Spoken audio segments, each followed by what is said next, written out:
Yo, what's going on, yo? I'm JB Hoops, and today I'm going to be breaking down my 2026 NBA Draft Bigboard 2.0. We have a decent sample size now, a lot can still change, but right now these are my top 40 prospects broken down in 5 tiers, with the rankings within each tier being quite fluid. If you enjoyed the video, leave a like and subscribe for more. And let's start it off with some honorable mentions. There's heaps of guys this cycle who are worth keeping track of, and I'll highlight the guys who just missed the cut. But anyway, let's just get it started with tier 5 with my 40th through 32nd ranked prospects. Starting off tier 5 at 40, I have JT Toppin out of Texas Tech. The 6'9 junior was elite last season and I had him as a late first rounder. He's dropped off a little this season and the free throw shooting has regressed, but his touch, versatility, rebounding and solid passing makes him an interesting small ball big option, so JT Toppin starts us off at 40. Ahead of him at 39, I have Tunde Yesufu. The 6'5 freshman out of Baylor has had some big games recently, but overall to me, I'd prefer he stays another year, as the shot diet, decision making, defense and shooting all need work. But his play finishing, deadly mid-range game, energy and athleticism is still worth betting on, so I have Yesufu coming in at 39. Next up at 38, I have another freshman in Malik Thomas out of Arkansas. The 6'5 guard has been pretty inconsistent, but also has had some huge games and is a superb shooter, as well as an underrated passer with a 2.7 assist to turnover ratio. He lacks the strength and explosiveness to create easy looks in the paint, but he's still been very impactful and I'd be fine taking a chance on him in the late first, although I would prefer to see him return. The 6'5 senior is already 24 years old, so I think he's more of a second rounder, but I think he is an NBA player. Saunders is a legit shooter with solid athleticism and also a really capable defender, and he just knows how to beat guys and find space. But if he can hold up defensively, I think he could carve out an NBA role, so I think he's worth taking in the second round. At 36, I have Duke Harris. The 6'7 sophomore out of Wake Forest is having an awesome year, averaging 20 points per game on 60% true shooting. He's an excellent 3-point shooter, but is also effective when he's ran off the line. He's great in the mid-range and he also gets to the line a lot. He's a good athlete too and very solid defensively. He will need to cut down on the turnovers and isn't a great finisher, but Harris has a pretty appealing skill set, so I like him at 36. Next up, I have Zvonimir Ivisic out of Illinois. The 7'2 junior has quite an insane statistical profile with a 13.2 BPM, 14.3 block percentage, and is shooting 86% from 2 whilst shooting 60% of his shots from beyond the arc. He doesn't really pass, is still very thin, and hasn't ever played over 50% of his team's minutes, but his profile and physical tools are pretty outrageous, and I think he's worth taking a chance on, so I have Zvonimir Ivisic at 35. Ahead of him at 34, I have UConn's Braylon Mullins. The 6'6 freshman was hurt to start the year and started off a bit slow, but he's really picked it up throughout conference play. The low playmaking volume, fouls, and anemic free throw rate are worrying, and he needs to fill out his frame a bit. But he's a solid athlete, a very high level shooter with great touch, as well as good size and length to hold his own defensively. I kinda hope he returns, and I definitely understand having him a lot higher, but for now he lands at 34. At 33, I have Chris Sanak Jr., the 6'11 freshman out of Houston. Sanak was disappointing to start the season, but he's been awesome in conference play. His rebounding has been incredible, he's excelled as a play finisher and spot-up shooter, and has really made an impact defensively with his mobility and size. He's still pretty raw, and I think he'd really benefit from another year in college, but if he continues to perform like he has the last month or so, I think it's more than likely he gets drafted in the first round. At the top of tier 5 at 32, I have his Houston teammate Jojo Tugler. The 6'9 junior also had a slow start to the year, but he's been excellent recently, and replicating what he was able to do last year, which had him in my top 25. He's a dominant offensive rebounder, a ridiculous defender with a 7'6 wingspan, as well as insane stock numbers. He's super limited offensively and needs to cut down on the fouls, but he's improved year on year and is just an insane defensive prospect, so I think he's worth taking a swing on in the draft. Onto tier 4 with prospects ranked 31 to 21, and these are all guys I'd be fine taking in the top 20, that's just how great this class is. Starting off tier 4 at 31, I have Adai Mara. The 7'3" junior has been great for Michigan, particularly defensively, anchoring their defense and completely putting a lid on the rim, blocking shots and contesting vertically. He's got solid touch around the cup, can dunk anything, and is a really talented passer. He can fumble a lot and needs to cut down on the turnovers, and the free throw shooting is terrible. So he just isn't as great as he should be offensively. But overall, Mara is a very interesting talent, so he lands at 31. At 30, I have Joshua Jefferson out of Iowa State. The 6'9" senior is super versatile with his defense, awesome passing, and improved shooting. He's had some significant struggles with his 2-point scoring and turnovers versus high-level comp, but he still gets to the line a ton, has great size and defensive instincts, and pretty solid touch, so I have Joshua Jefferson coming in at 30. Next up at 29, I have Thomas Houck, the 6'9" junior out of Florida. Houck is super versatile, a good athlete, steps up in big games, and just contributes in so many ways. He's kinda a jack of all trades, master at none type, so doesn't really have that standout skill to fall back on, apart from his excellent motor. But he's skilled, productive, and has good size, so definitely still in first round contention. And for me, he sits at 29. Koa Pete comes in at 28. The 6'8" freshman has been great for Arizona, finishing plays, bullying guys inside, and making an impact defensively, whilst also really impressing with his playmaking. I do have some questions about how his game translates, but his size, strength, and feel is a great combination to bet on, so he definitely could find a way, but for now I have Koa Pete at 28. At 27, I have Alan Graves out of Santa Clara. The 6'9" redshirt freshman is a bit of a sleeper prospect at the moment, but his production this season has been incredible, and he's been absurdly dominant in conference play with a 14.2 box plus minus, 65% true shooting, and a 10.8 stock rate. He's also an elite rebounder and a good passer too. He's got to cut down on the fouls, and I'm not super confident in the shot, but Graves' production as a 19-year-old is special, so he lands at 27. Now at 26, I have Henry Vassar. The 7-foot junior has been excellent for UNC. He's been super efficient from all over the floor, he's a good athlete, has great touch around the basket, and is a real weapon out of pick and pop actions. Defensively, he moves well, protects the paint, and is a solid rebounder. He is a bit of a tweener big, needs to get a lot stronger, and his production has dropped a little versus top comp. But with his size and skill set, I like Vassar as a late first type of guy, so he's at 26. Up next at 25, I have Tyler Tanner. The 6-foot sophomore is having an awesome season. Yes, he's 6 foot, so it's a tough sell, and the midi and floater efficiency might prevent him from reaching positive outcomes, but he's just an outlier guard with 15 dunks and a 5.9 stock percentage, whilst being a high-level finisher, shooter, and playmaker. So Tanner's definitely an interesting one to watch with a tough path to success, but his production and impact is pretty special and he's worth betting on, so he lands at 25. At 24, I have Malachi Moreno, the 7-foot freshman out of Kentucky. Moreno has been really solid all season and even had that game winner versus LSU. The touch and scoring bag needs work, and he can get outworked on the boards, and he's also had some foul trouble recently, so if he doesn't get more mainstream love, I think he probably returns. But his skill set as a play finisher, rim protector, rebounder, and passer at 7 foot is super valuable, and puts him pretty comfortably in my top 25. Just ahead of him at 23, I have Mateus Krivas, the 7'2" junior out of Arizona. Krivas has been exceptional this season, anchoring Arizona's defense and scoring efficiently, hitting 81% of his free throws and 57% of his non-rim twos. He's an elite rebounder on both ends and an excellent rim protector with decent mobility. He's had some struggles as a finisher in big games and isn't the best vertical athlete, but Krivas is just an ultra productive and impactful big with clear ways to impact on both ends, so I have him coming in at 23. Now at 22, I have Nate Ament. 6'10" freshman has picked it up in conference play. He's still really struggling to hit shots against high-level comp, but he's making an impact defensively and getting to the line at a ridiculous rate. The handling and fluidity is very intriguing, and he's capable of getting hot and looking like a real star, so he's definitely pushing towards the next tier, but needs to clean up the shot diet and turnovers. Getting stronger should help for sure, but he has a long way to go and is going to be a long-term upside pick for whoever drafts him. At the top of tier 4 at 21, I have Arkansas's Darius Acuff Jr.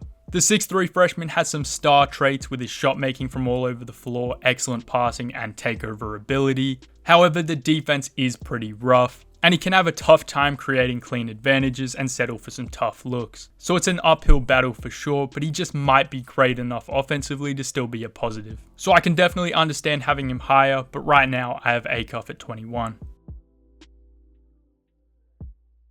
Moving on to tier 3 with my 20th through 12th ranked prospects. Starting off tier 3 at 20, I have Christian Anderson Jr. The 6'3 sophomore has been awesome. It sucks that he missed the Kansas game because that would have been an awesome battle against DP. Anderson is such an incredible shooter with outstanding volume, particularly off the bounce, and he's improved tremendously as a driver and playmaker. Obviously the size limits his finishing and defense, so it makes his projection tough, but the shooting really is that good, so Christian Anderson comes in at 20. Now at 19, I have Kareem Lopez. The 6'8 forward has been super productive against pros despite a poor team context. His game isn't super flashy, but he is a strong off-ball forward who finishes inside, crashes the glass, hits a few threes, and really makes an impact defensively. And he just had a 30-point game a week ago, and the on-ball flashes have been very nice to see. So Lopez can be a bit forgotten playing in the NBL, but he's been really impressive and lands at 19. Next up at 18, I have Morez Johnson Jr. out of Michigan. The 6'9 sophomore has been absolutely insane with absurd numbers across the board, including a 12.5 box plus minus, 73.1% true shooting, along with elite rebounding, and he's hitting 80% of his free throws. Plus, he's shown he's a capable three-point shooter. His defense is awesome with his mobility, length, massive frame, and instincts. And his production for a guy who just turned 20 is pretty special. Johnson is just a winner, and with his touch has some sneaky upside offensively too. So I have Morez Johnson coming in at 18.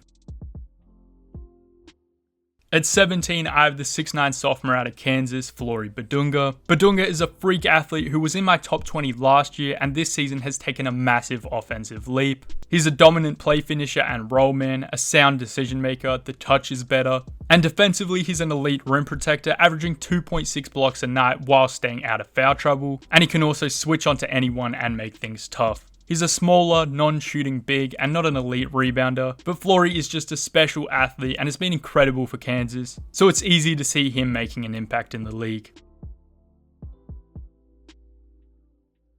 Now at 16, I have Baylor's Cameron Carr. The 6'5 sophomore is one of the best scoring prospects in the class with elite bounce, long strides, and impressive shooting, although he has struggled with his 2-point scoring against better defenses. He has work to do defensively, but adds real value as a rim protector, utilizing his physical and athletic tools, and it's also great to see the assist numbers continue to trend up. Carr's athleticism, shooting, and developing ancillary skills are very intriguing, and for now he lands at 16. Next up at 15, I have Texas junior Dalen Swain. Swain has been flat out unbelievable in conference play with an 11.7 BPM, 69% true shooting, great rebounding and assist numbers, and he's even draining threes. The turnovers are a bit high, but he can definitely pass and should excel in a scaled back role. He's just such an excellent driver and finisher at 6'8", 220. With great touch and defensive acumen as well. The shooting will be the swing skill, but Swain is legit and could definitely climb even higher for me. At 14, I have Bennett Sturtz, the 6'4 senior out of Iowa. The rest of this tier is a bunch of guards I have a tough time separating, and they're all lotto level talents. He was phenomenal against Oregon and great again today against Washington. He's a great finisher with soft touch, a high level playmaker, and an excellent shooter off the catch and off the bounce. He's had some issues creating separation, so he can be forced into some tough middies, but I actually think overall he's an underrated athlete, and with his skill set, he is a very compelling guard prospect who I could easily have higher. Now at 13, I have Braden Burries out of Arizona. The 6'4 freshman has been excellent in conference play and was unbelievable in Arizona's win over BYU. He's a true 3-level scorer with excellent touch, a strong defender who can force turnovers, and he's a great guard rebounder and has impressed me with his passing. He is a 20-year-old freshman and isn't super quick or bursty, but his bag is deep, and with his two-way ability and comfort playing on or off the ball, I really like Burries, so he lands at 13 on my Big Board 2.0. At the top of tier 3 at 12, I have LeBaron Philon Jr. out of Alabama. Philon has taken a massive offensive leap this season to become a top 10 scorer in the nation. He's a massively improved shooter, is better at taking contact, and has cleaned up his scoring process. I do worry a little with the struggle separating and beating defenders, and with the finishing being quite reliant on Kraft and Gortat screens. And defensively he's dropped off a bit from his freshman season, but he's still capable on that end and should be better in a lesser role. So with his efficiency, handling and touch, Phylon is a super intriguing prospect. He's on the smaller side and has things to work on, but he is very talented, so I have him at the top of tier 3 at 12. Now on to tier 2 with my 11th through 4th ranked prospects. Starting off tier 2 at 11, I have Michael Brown Jr. This is kind of a placeholder ranking. He missed a lot of time with a back injury and had a good game against Virginia Tech, but has been bad since. The driving, burst, and playmaking have been awesome to see, and I believe he's a much better shooter than the numbers suggest, but at some point I'll need to see the ball go in, and the defense and turnovers have been quite rough too. So Michael has a lot of work to do to hold this kind of ranking, but I really like his upside, so I'm keeping him at 11 for now. Next up at 10, I have Keaton Wagler out of Illinois. The 6'6 freshman has been incredible this year, almost coming out of nowhere and putting together a wildly impressive freshman season. He's a ridiculous shooter, hitting close to 45% of his threes, and that performance against Purdue was legendary. He's knocked down off the catch and deadly off the bounce with a quick release, and the passing is very good too. He's not a great athlete and can struggle with physicality, so I'm not super confident in the 2-point scoring, and the stock percentage and 0 dunks are a bit scary too. But his free throw rate, touch, and craft are all amazing, the handle is pretty solid too, and he's just a really intriguing prospect even if his archetype doesn't typically align with my draft philosophy. So Wagler lands at 10. Now at 9, I have Hannes Steinbach, the 6'11 freshman out of Washington. Steinbach has been great, destroying opposing teams on the glass, scoring on the interior, as well as stepping out and spacing the floor. He's got soft touch, can pass, and is a pretty solid athlete. And whilst he has his flaws defensively and isn't really a rim protector, he's had some impressive moments containing drives and making rotations, using his size and athleticism. He's definitely a tougher eval, but I think in the right situation he could be a very impactful player, so I have Steinbach coming in at 9. Ahead of him at 8, I have Yaxel Lendeborg, the 6'10 senior out of Michigan. He's slowed down from his historic start, but has still been absurdly impactful with a 13 box plus minus in conference play, despite shooting just 26% from 3. Lendeborg is just so well-rounded, skilled, and polished, with NBA size and athleticism and a 3-to-1 assist to turnover ratio, impressive stock rates, great rebounding, and superb touch. He's older at 23 and has been poor from 3 recently, but I am confident in his shooting, so Lendeborg comes in at 8 on my Big Board 2.0. Now at 7, I have Duke's Patrick Gungba II. The 6'11 sophomore has been super impactful, dominating with his touch, footwork, strength, playmaking, and paint protection. His impact metrics are elite, opponents are shooting 10.7% worse at the rim with Gungba on. And offensively, he's taken a back seat with how dominant Cam has been, but he's an elite interior scorer, excellent passer and screener, and gets to the line a ton, and I buy his shooting at the next level. He's not the best athlete, but he's just so effective and impactful with such great feel and skill, so I have Pat Gungba at 7. Now at 6, I have Jaden Quaintance, the 6'10 sophomore out of Kentucky. This ranking is kind of a placeholder as well, as Quaintance was awesome as a 17-year-old freshman last season, and looked good in his first game back against St. John's, but since then has played just 3 games and looked pretty rough. But his physical tools, elite defense, instincts, play finishing, and offensive upside as a driver and handler is straight up special. I definitely hope we see more of him at Kentucky, as it will be a tough sell this high if the 4 games is all there is to go on this season. But if JQ gets back healthy, I'm confident he'll dominate and show why he's an elite talent worthy of this type of ranking. Next up at 5, I have Kingston Flemings, and he's kind of in a separate tier to the guys below him. I think there's a clear top 5 at the moment. Flemings has just continued to dominate despite his 3-ball dropping off a bit. He's a phenomenal driver and advantage creator and an excellent finisher around the cup, and his mid-range pull-up is such a deadly counter. And he's probably also the best playmaker in the class. The defense has also held up in conference play, and really the only slight worries are the lower 3-point volume and contact aversion. But overall, Kingston Flemings is a phenomenal guard prospect and steadily in my top 5.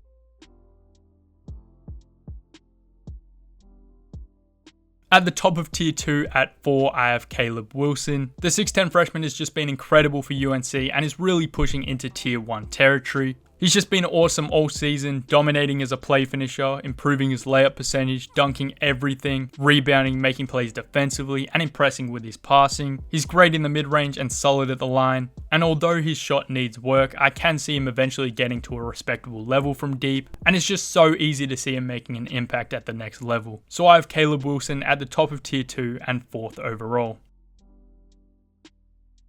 Now finally onto tier 1 with my top 3 prospects. BYU's AJ DeBonsa comes in at 3. All 3 of these guys are number 1 pick talents, but right now I think the other 2 have slightly stronger cases, but things can absolutely change. Overall, AJ has been awesome, dominating as a driver and finisher with his long strides, power, bounce, touch, and craft. He gets to his spots in the mid-range and has been upping the 3-point volume, which is good to see. And the passing has also been pretty impressive. He's had some struggles recently with just a 6.4 box plus minus against top 100 teams, where his 2-point efficiency has dropped and he's been forced into tougher mid-range shots. And the defense can be rough at times with the late rotations and effort, and he can also be a little late to make a read, which leads to some avoidable turnovers. But I'm confident AJ can push through it and figure out the tougher defenses. He's just such a talented scorer, and if the playmaking and defense improve, he could be right back at number 1. But for now, I have AJ DeBonsa coming in at 3.